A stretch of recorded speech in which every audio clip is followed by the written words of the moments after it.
I'm really a city person.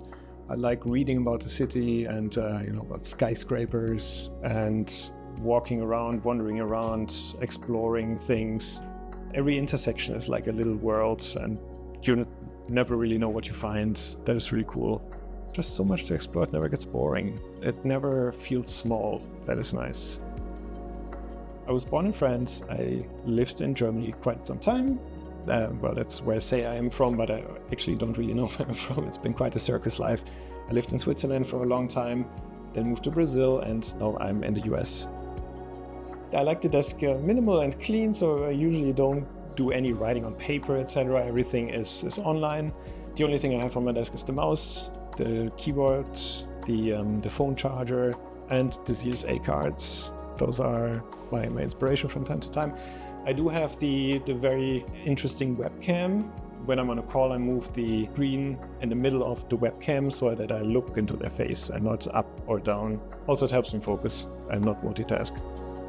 I use the cards for inspiration. So when I'm stuck at something, I use them I just take one out. They're usually all mixed.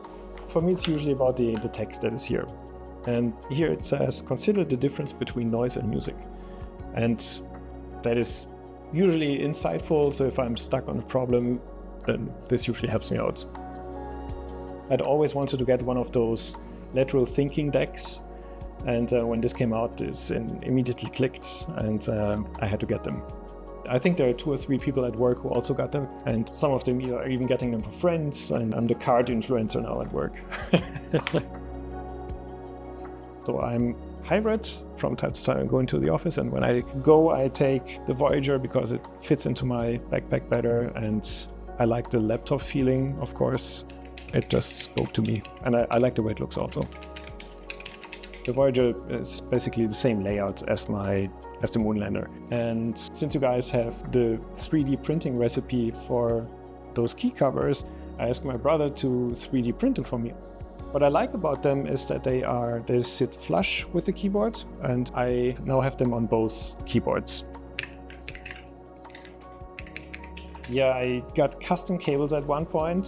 They were a bit on the expensive side. My wife's very understanding.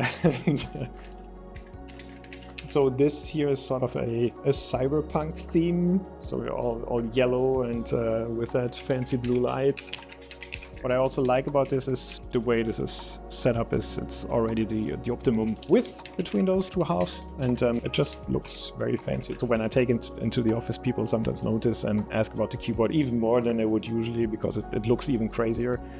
Someone told me to put the keys where my fingers think the keys should be. That was the key inside. And what's also super helpful is seeing what other people do. And sometimes you get just that insight, and in the end you see one key or something like that, and then you say, I should really do that. And I think with this layout, that's even better, because you don't have to move your fingers for typing numbers and for typing the arrow keys, etc. So your fingers can be even lazier. And this is also where the keyboard came in super handy, because in the beginning I suffered a lot from, on Windows you have Control on the corner, and on Mac you have, I think it's a Command key and it's somehow here. Control is something else, it's weird. And in Oryx, I just reconfigured everything, so the Control key I moved where the other key is. So I really didn't have to remap my brain. That was super helpful. And the final thing is, it turns off my computer. Off we go.